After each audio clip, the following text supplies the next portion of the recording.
What if everything you've been told about the rise of civilization is wrong? What if farming wasn't a breakthrough, but a breakdown? That the first cities weren't signs of progress, but of control? In the book Against the Grain, James Scott dismantles the myths about the agricultural revolution. He reveals how early humans didn't choose civilization, they were corralled into it. You see, for 95% of human history, we were foragers, gatherers, and hunters, moving freely across the landscape, eating seasonally, living in direct relationship with the wild. These early societies were mobile, resilient, and well-nourished. Contrary to the narrative that farming made life easier, Scott shows that pre-agricultural people actually lived longer and healthier lives than the first farmers. They spent less time working, ate a more diverse diet, and were less vulnerable to famine and disease. So what changed?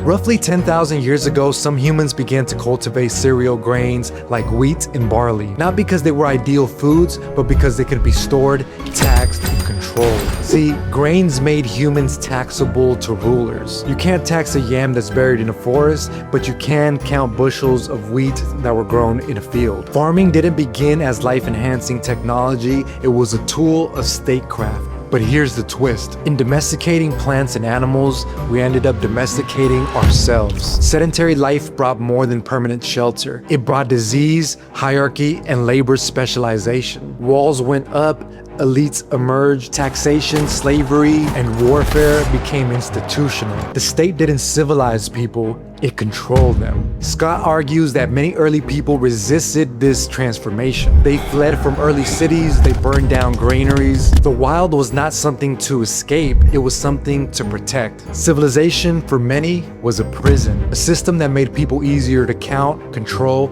and conscript. Look, I'm not asking you to reject all modernity. I'm reminding you that our roots run deeper than the plow. Before borders, before taxes, before kings, we were wild. Rewilding is not regression, it's remembering. Remember who you were before you were domesticated.